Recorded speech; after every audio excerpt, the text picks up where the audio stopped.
Que Dios les bendiga, amados hermanos. Es un gustazo estar con todos ustedes este lunes 30 de octubre.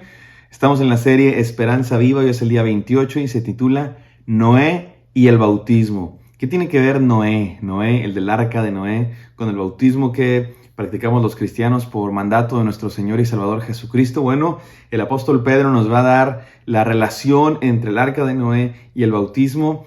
Y bueno, yo creo que va a ser un devocional de mucho provecho. Les saludo el día de hoy aquí desde el comedor de mi casa. Hoy no estoy en la oficina, por eso a lo mejor ustedes escuchan un poquito diferente el audio, por eso ven diferente el ambiente aquí, pero la palabra de Dios es la misma y estoy seguro que vamos a tener un tiempo de devocional muy llenador de nuestros corazones y estoy seguro que Dios tendrá una palabra para nosotros. Vamos a orar y después vamos a 1 de Pedro, capítulo 3, versículos 21 y 22.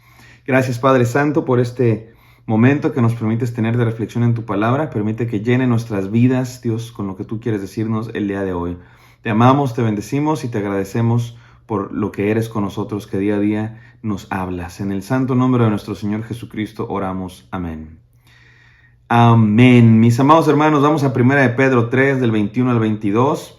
El día de ayer estuvimos estudiando los versículos anteriores y bueno, la verdad les confieso así muy honestamente, el devocional de ayer fue desafiante porque es un texto difícil y para mí resultó, les voy a ser muy honesto, difícil estudiar el pasaje y al mismo tiempo tratar de dar una enseñanza para nosotros porque el pasaje es complicado y la verdad es que para entender ese pasaje hay que decir mucho y ya después no queda tanto tiempo para la enseñanza, pero creo que si una enseñanza nos quedó el día de ayer tiene que ver con que Dios tiene poder, Cristo Jesús.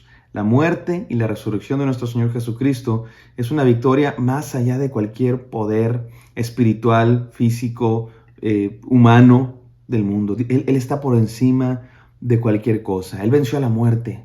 Si venció a la muerte, Él está por encima de todo eso. Y eso es de lo que nos habla, de lo que nos habló el apóstol Pedro en el pasaje que leímos ayer. Y el día de hoy continúa. Recuerdan que el día de ayer hizo esta referencia a las personas que vivían en tiempo de Noé. ¿Por qué hizo la referencia a la persona en tiempo de Noé? Bueno, porque ese era, digamos que el momento de mayor maldad en la historia de la humanidad, el tiempo de mayor pecado en la historia de la humanidad, al grado de que Dios decidió mandar un diluvio. Y sin embargo, Dios, a través de Cristo Jesús, antes de ser encarnado en el hombre, nacido en el niño, nacido en Belén y la historia de la Navidad. Antes de eso Jesús existió desde siempre y habló a los hombres y mujeres esclavizados por el pecado.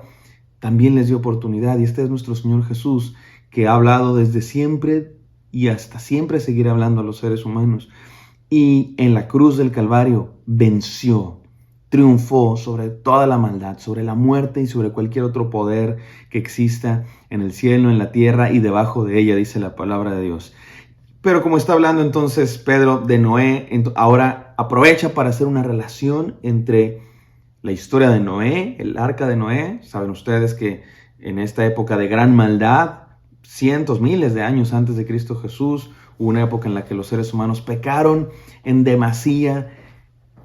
El pecado sobreabundaba a tal grado que Dios mandó un diluvio para restaurar la tierra, para volver a dar otra oportunidad a los seres humanos.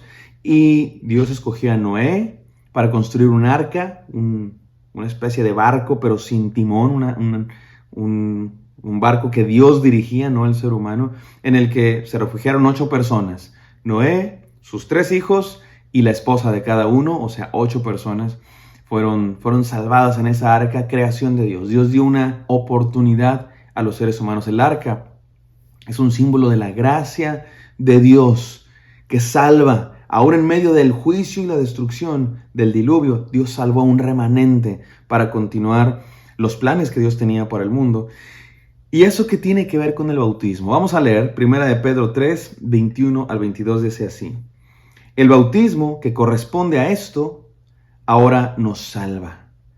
¿Que corresponde a qué? Está haciendo el apóstol Pedro una relación. Se parece el bautismo al arca de Noé. ¿En qué sentido? Dice el apóstol Pedro. Que esto corresponde al bautismo que ahora nos salva. ¿Cómo que el bautismo nos salva? Él mismo lo explica. no porque quita las inmundicias de la carne, sino como la aspiración de una buena conciencia hacia Dios. El propio Pedro explica que cuando él dice que el bautismo ahora nos salva, no significa que el bautismo nos limpia, no es el bautismo, no son las aguas del bautismo las que hacen algo en nosotros, sino más bien que es una expresión de nuestra relación con Dios por la resurrección de Cristo, quien habiendo subido al cielo está a la diestra de Dios y a él están sujetos ángeles, autoridades y potestades. ¿Qué tiene que ver el arca de Noé con el bautismo? Bueno, ya explicamos qué es el arca de Noé, ese barco sin timón que Dios mandó a Noé que creara para salvar a la humanidad, para salvar a ese remanente y dar otra oportunidad a la humanidad. Es una expresión de gracia, de salvación de parte de Dios en medio del juicio y el pecado y la destrucción. Dios preservó a un remanente, Dios preservó a una familia. Qué hermoso. ¿Y eso qué tiene que ver con el bautismo? Bueno, hace Pedro esta relación que tiene que ver con varias cosas. Número uno, lo más obvio, tiene que ver con el agua, ¿no? En el caso de el arca de Noé, bueno, en el agua una barca fue salvada por Dios, fue preservada por Dios. De la misma manera, el bautismo es un simbolismo que tiene que ver con la salvación. Ahora, es muy importante aclarar aquí, el ritual del bautismo, y es lo mismo que está diciendo el apóstol Pedro, es un símbolo que expresa algo que ya pasó.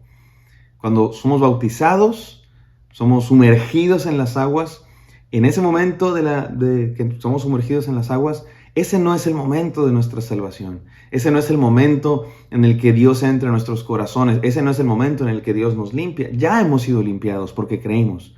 Hemos sido limpiados el momento en que creemos. El momento en que Cristo Jesús entra en nuestro corazón. Su Espíritu Santo desciende y entra en nosotros cuando nos arrepentimos de nuestros pecados. En ese momento somos salvos. En ese momento somos limpiados por Cristo Jesús y somos salvos. Ahora, eso no significa que el bautismo no sea importante y no pase nada. No, por supuesto que es algo importantísimo porque es una expresión, es una manifestación simbólica de aquello que pasó, de ese momento en el que creímos en Cristo Jesús, que fuimos salvos, ese momento en el que le entregamos nuestra vida y fuimos limpiados por su sangre maravillosa y fuimos llenos de su Espíritu Santo. El bautismo es una expresión de eso. Como se parece, por ejemplo, a los que se casan, ¿no? Cuando los que se casan, y bueno, se viste de blanco la novia, se viste de smoking el novio, y van delante del pastor, y se dan sus votos de amor, y se dan el beso, puede besar a la novia, hay toda una ceremonia. Esa boda es importantísima, eso es un momento extremadamente importante, ¿no? Algunos dicen que es el día más importante en su vida. Probablemente se casaron un día antes, 2 días antes o 4 horas antes, firmaron, bueno, eso en nuestros países latinoamericanos así pasa, ¿verdad? Firmas antes el registro civil, la boda legal, firmas un papel y ese es el momento en el que estás legalmente casado. Lo otro es una acción de gracias para recibir la bendición de Dios, para expresar delante de toda la comunidad que somos una carne, que somos un matrimonio. Un poco eso es el bautismo. Es un testimonio público. Le estoy diciendo a toda la iglesia, le estoy diciendo al mundo y estoy expresando, estoy marcando ese momento en mi vida que ya pasó. Ya ocurrió la salvación, ya ocurrió la llenura del Espíritu Santo, ya ocurrió el perdón de pecados, pero el bautismo representa eso. Y eso es lo que está diciendo aquí el apóstol Pedro, que este bautismo, que no quita las inmundicias de la carne. Esto es importante porque de pronto hay ideas de que esas aguas del bautismo, esas aguas bautismales le llamamos, hay quien tiene la idea de que cuando entramos en esas aguas, ahí se queda todo nuestro pecado. Ahí se limpia como si esas aguas tuvieran algún poder mágico. Y la verdad es que no es así. El apóstol Pedro mismo nos lo está diciendo. No quitando las inmundicias de la carne. No es que tenemos alguna inmundicia en la carne que cuando entramos a las aguas del bautismo se limpian, se quitan porque esas aguas tienen algo especial. Es agua. H2O con algunos minerales normales. Y no hay nada que se nos quite mágicamente. Eso es algo que solo Dios puede hacer, no ningún agua. Y en el bautismo no sales de las aguas del bautismo más santo necesariamente por las aguas. Sí sales más santo, creo yo, porque Dios está haciendo un proceso de santificación todos los días, pero igual sales más santo cada día de tu casa, porque cada día Dios te va transformando más. Lo que quiero decir es que esas aguas no necesariamente tienen algún poder mágico. ¿Y eso qué tiene que ver con el arca de Noé? Bueno, Como el arca de Noé fue salvada por Dios, las 8 personas, en el agua, así el bautismo es la expresión de nuestra salvación, de que hemos sido salvos. Y esa es la primera enseñanza. La fe para salvación es expresada en el bautismo. Número 2, la limpieza importante es la del corazón. Dios sí nos limpia, pero limpia nuestro corazón. Dijo Jesús en alguna ocasión, lo que contamina al hombre no es lo que entra en su boca, no es la comida. Lo que contamina al hombre es lo que sale de ella, porque de la abundancia del corazón habla la boca. La limpieza importante, mi hermano, es la de tu mente, la de tu corazón, de lo que está dentro de ti. Claro que es importante lavarse las manos. Claro que es importante limpiarse el cuerpo, bañarse. Pero la salvación no se expresa en qué tan limpias tenemos las uñas. La salvación se expresa en qué tan limpio tenemos el corazón y la mente por nuestro Señor Jesucristo. Y eso no pasa por las aguas del bautismo, eso pasa por el poder de Dios y su Espíritu Santo. Y número 3, la salvación solo es efectiva por la resurrección de Cristo. Es interesante que este pasaje dice que el bautismo corresponde a esto, al arca de Noé, hay una relación ahí por el hecho de las aguas, pero es efectiva por la resurrección de Cristo. Si acaso somos salvos, no es porque nos bautizamos, es porque Cristo resucitó. Y esto es importante porque también aquí hay un simbolismo hermoso que tiene que ver también con el arca de Noé. El bautismo es sumergidos en agua. ¿Por qué sumergidos en agua? Por muchas razones. La primera es porque la palabra bautismo significa sumergir. Sería un poco absurdo decir que te vas a sumergir y no te sumergen, sino que solo te salpican la cabeza. El bautismo es sumergido en agua. Eso significa bautizar en su idioma original, griego. Pero también porque simboliza la sepultura y la resurrección. Por eso nos sumergen, porque representa que hemos sido sepultados y hemos nacido de nuevo. Cuando tú sepultas a alguien, no lo sepultas echándole tierrita en la cabeza, lo sepultas enterrándolo, echándole tierra sobre todo el cuerpo. Igual el bautismo es totalmente sepultado y resucitado como Cristo resucitó. Así también nosotros resucitaremos. Y dice la palabra de Dios, Él subió al cielo, está a la diestra de Dios, y Él están sujetos ángeles, autoridades y potestades. Su resurrección es su gran victoria. Y aquellos que hemos sido sepultados y hemos resucitado con Él, hemos nacido de nuevo. Eso es el cristianismo, un nuevo nacimiento. Morimos al Eden de ayer, mueres al yo de ayer y naces de nuevo en Cristo Jesús. Así como Él resucitó y ahora reina con poder, también nosotros somos de su reino. Y eso es hermoso. Mis amados hermanos, creamos en aquel que nos resucitó, en aquel por quien nacimos de nuevo. Y el bautismo es una expresión de eso. Si alguien aquí no está bautizado, yo le invito a que lo haga en su iglesia lo más pronto posible. Vamos a orar. Gracias, Padre Santo, por este devocional. Gracias por tu palabra que nos habla todos los días. Permítenos obedecerte y, Dios mío, vivir como seres nuevos que hemos sido renovados por tu poder. En el santo nombre de Cristo Jesús. Amén.